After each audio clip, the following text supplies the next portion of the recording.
तो अब आपके एग्ज़ाम को लास्ट 2-3 दिन बाकी है और जब एग्ज़ाम नज़दीक आता है तब स्ट्रेस, एंजाइटी, ओवर थिंकिंग के वजह से स्टूडेंट्स कुछ ऐसा मिस्टेक कर देते हैं जिसके वजह से वो अपना एग्ज़ाम क्लियर नहीं कर पाते।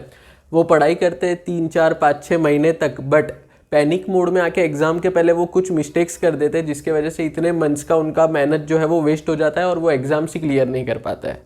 और यूजुअली ये हम एग्ज़ाम के बाद डिस्कस करते हैं। आपने अक्सर देखा होगा बहुत सारे स्टूडेंट्स एग्ज़ाम के बाद डिस्कस करते हैं, मैंने ये मिस्टेक कर दिया जिसके वजह से मेरा एग्ज़ाम्स अच्छा नहीं गया या फिर जिसके वजह से मैं क्लियर नहीं कर पाया।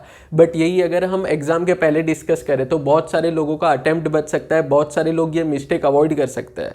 तो आज ये वीडियो में आपको मैं 5 कॉमन मिस्टेक बताऊंगा जो काफ़ी इंपॉर्टेंट है, जो स्टूडेंट्स करते हैं जिसके वजह से उनका एग्जाम क्लियर नहीं हो पाता है। वो पढ़ाई करते हैं, मैराथन लेक्चर देखते हैं, रिवीजन करते हैं, राइटिंग प्रैक्टिस करते हैं, पास्ट ईयर पेपर सॉल्व करते हैं, मतलब सब कुछ करते हैं जो आइडियल प्रिपरेशन के लिए चाहिए होता है। बट एग्जाम के पहले जो वो 10-15 दिन या फिर 5-10 दिन का जो टाइम होता है या फिर एग्जाम के जो 10 दिन होता है, 9-10 दिन, उसमें वो कुछ मिस्टेक कर देते हैं जिसके वजह से पूरा मेहनत वेस्ट हो जाता है और अटेम्प्ट उनका रह जाता है।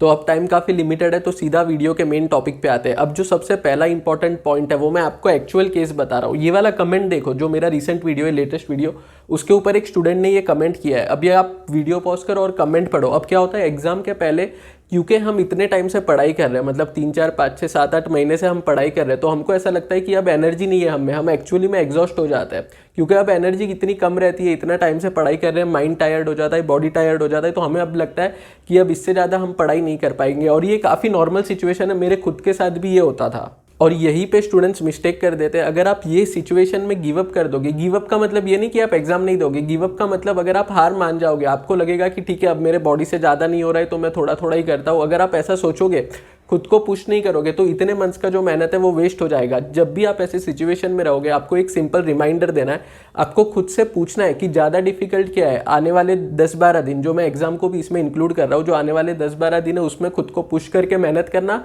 या फिर 6 महीने के लिए सेम आंसर पढ़ना, सेम मॉड्यूल रीड करना और सेम एग्जाम वापस देना। ज़्यादा डिफिकल्ट क्या है, जब आप ये खुद से पूछोगे तब आपको खुद को मोटिवेशन मिल जाएगा कि ठीक है भाई 10-12 दिन और खुद को पुश करके पढ़ाई करना चैलेंजिंग हो सकता है, but at least it is better than giving the same exam again.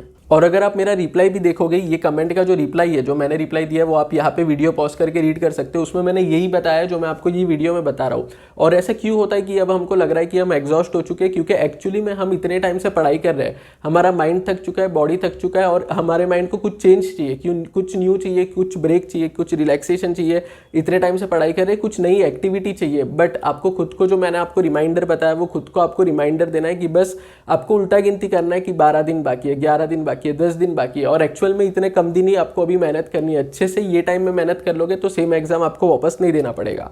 जो सेकंड बड़ा मिस्टेक है वो ये है कि जो स्टूडेंट्स है वो डिस्कस करते हैं अपना एग्जाम प्रिपरेशन अपने फ्रेंड्स के साथ। अब क्या होता है, प्रैक्टिकली आपको बताता हूँ कि जब एग्जाम नजदीक आते हैं तो एंजाइटी, स्ट्रेस इतना होता है कि हमें कोई चाहिए होता है जिसके साथ हम डिस्कस कर सके कि भाई तेरा क्या पढ़ाई चल रहा है, कौन से स्टेज पे तेरी पढ़ाई पहुंची, तू क्या रिवाइज कर रहा है। ये काफ़ी नॉर्मल है, ह्यूमन बीइंग के साथ ऐसा होता है कि हमें कोई चाहिए होता है, कोई फ्रेंड होता है जिसके साथ हम डिस्कस करते हैं कि क्या पढ़ाई कर रहा है वो।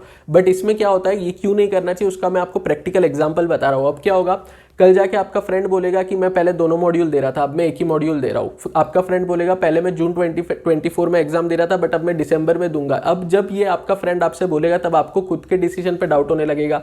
आपको लगेगा क्या मुझे भी एक मॉड्यूल देना चाहिए, क्या मुझे भी दिसंबर में एग्जाम देना चाहिए, जून अटेम्प्ट स्किप करना चाहिए। तो ये सारा चीज़ें, ये सारा कन्फ्यूजन ना हो, इसकी वजह से आपको डे टू डे बेसिस पे जो प्रिपरेशन है वो डिस्कस नहीं करना चाहिए। मैं आपको ये नहीं बोल रहा हूँ कि वो फ्रेंड से बात ही करना बंद कर दो, मैं आपको सिंपल बोल रहा हूँ कि जो आपका प्रिपरेशन है वो मत डिस्कस करो। पढ़ाई को लेके आपको कोई भी डाउट है, कोई भी कंफ्यूजन है, आपको कुछ चीज़ें नहीं समझ में आ रही है तो मेरे को कमेंट सेक्शन में बताओ, मैं आपको रिप्लाई दे दूंगा। बट ये किसी और के साथ डिस्कस मत करो, स्पेशली इसके साथ जो ऐसा स्टूडेंट है जिसका एग्जाम खुद जून 2024 में है, उसके साथ डिस्कस मत करना, वरना बहुत ज़्यादा पैनिक क्रिएट होगा। वो बोलेगा तूने ये पढ़ा के नहीं, आप उससे पूछोगे इसका आंसर क्या है, वो कुछ और बताएगा, तो कन्फ्यूजन क्रिएट होगा, पैनिक क्रिएट होगा, दोनों का हेल्प नहीं होगा और दोनों का लॉस हो जाएगा।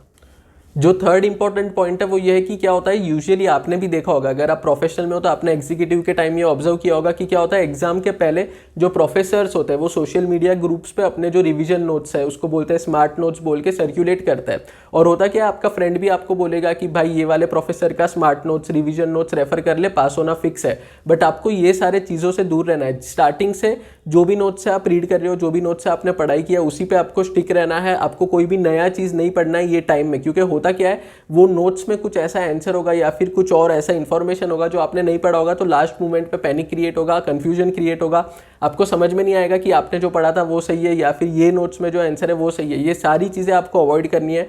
ये कोई भी नोट्स जो भी प्रोफेसर सर्कुलेट करते हैं उसको आपको इग्नोर करना है।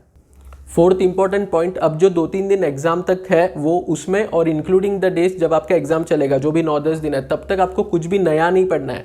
अब ये बहुत ज़्यादा इंपॉर्टेंट है। आप काफ़ी टाइम से पढ़ाई कर रहे हो, इतने मन से आप पढ़ाई कर रहे हो, 3-4-5-6 महीने से आप पढ़ाई कर रहे हो, आपने इतना सारा कंटेंट आपके माइंड में याद किया है। अब एक्चुअली में आपका माइंड टायर्ड हो चुका होगा क्योंकि इतना वास्ट सिलेबस है CS एग्जाम्स का।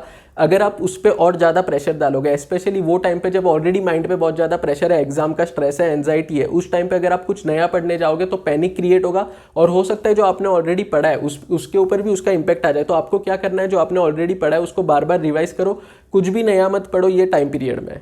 और कभी कभी हम खुद को रेजिस्ट नहीं कर पाते, हमको लगता है कि ये बहुत ज़्यादा इंपॉर्टेंट है, ये मेरे को एक बार देखना ही पड़ेगा। तो उसमें ये सिचुएशन में आपको मैं बेस्ट सॉल्यूशन देता हूँ, आप उसको खाली रीड करो, ज़्यादा डिटेल में मत जाओ, ऑनलाइन उसका लेक्चर मत सर्च करो। अगर आपके पास लेक्चर है तो वो सब ओपन करके मत बैठो, 1-1.5 घंटे का वो लेक्चर होगा, उतना टाइम आपको वेस्ट हो जाएगा। उसके बदले आपको रिवाइज करना चाहिए। आपको क्या करना है, आपको अगर लगता है कि ये बहुत ज़्यादा इंपॉर्टेंट चीज़ है जो मैंने मिस कर दिया है, तो एक बार उसको खाली रीड कर लो। जब आप रीड करोगे तो आपके सबकॉन्शियस माइंड में वो स्टोर हो जाएगा। सपोज अगर वो एग्जाम में आ जाता है तो आपको कुछ ना कुछ बेसिक इन्फॉर्मेशन होगा वो टॉपिक पे, तो पढ़ने का, बाय हार्ट करने का उसको कोशिश भी मत करना, उसको खाली रीड करके उसको वहीं पे छोड़ दो। जो फिफ्थ इंपॉर्टेंट पॉइंट है वो है नॉट हैविंग एडिक्वेट स्लीप। अब क्या होता है, एग्जाम के 2-3 दिन पहले या फिर एग्जाम जब चल रहा होता है तब हमारे पास पढ़ने को इतना कुछ होता है, रिवाइज करने को इतना कुछ होता है, और जो एग्जाम्स है वो भी बैक टू बैक है, एक भी दिन का आपको छुट्टी नहीं है। ऐसा नहीं है कि एक एग्जाम के बाद एक दिन का गैप है। तो इसकी वजह से क्या होता है कि हम जो स्लीप होता है, जो हमारा बेसिक नीड होता है कि मतलब 5-6 घंटे या फिर 4-6 घंटे की जो नींद चाहिए होती है, उसके ऊपर हम कॉम्प्रोमाइज़ कर देते हैं। ये मिस्टेक मैं खुद कर चुका हूँ। मैं आपको प्रैक्टिकल एग्जांपल बताता हूँ जो मेरे साथ ही हुआ था। जो मेरा अकाउंट्स का पेपर था उसमें मेरे पास पढ़ने को बहुत कुछ था क्योंकि मेरा पहले सिलेबस कवर नहीं हुआ था। तो इसके वजह से एग्जाम के एक दिन पहले मैंने क्या किया, मैक्सिमम आई थिंक 3 से 4 घंटे का नींद लिया होगा तब। बट इसके वजह से जब मैं एग्जाम हॉल में गया था तब जो आंसर्स मेरे को आ रहे थे वो भी मैं रिकॉल नहीं कर पा रहा था क्योंकि मेरा नींद कंप्लीट नहीं हुआ था और माइंड जो था वो एक्टिव ही नहीं था। अब एडिक्वेट नींद का मतलब ये नहीं कि मैं आपको बोल रहा हूँ रोज आपको 8-10 घंटे सोना है, मैं आपको ये नहीं बोल रहा हूँ, बट मिनिमम आपको 4 to 6 आवर्स का नींद कंप्लीट करना चाहिए ताकि आपका माइंड एक्टिव रहे और जब आप एग्जाम हॉल में जा रहे हो आपको अच्छे से आंसर याद आ पाए, आप अच्छे से कॉन्फिडेंटली उसको लिख पाओ। और जो अगर आंसर आपको नहीं आ रहा है तो एटलीस्ट आपका माइंड आपको कुछ तो कंटेंट दे पाए कि आप वो टॉपिक के बारे में कुछ ना कुछ वहाँ पे लिख के आ जाओ। तो फ्रेंड्स, ये था कुछ मिस्टेक जो जनरली स्टूडेंट्स करते हैं, बट आपको ये सारी मिस्टेक्स अवॉइड करनी है। और ट्रस्ट मी, अगर आप ये मिस्टेक्स अवॉइड कर लेते हो, मतलब जो नेक्स्ट 10-12 डेज है उसमें ये मिस्टेक नहीं करते हो, तो आपके पास होने के चांसेस बढ़ जाते हैं। अगर आपको आज का ये वीडियो अच्छा लगा होगा तो वीडियो को लाइक कर देना और thank you very much for watching.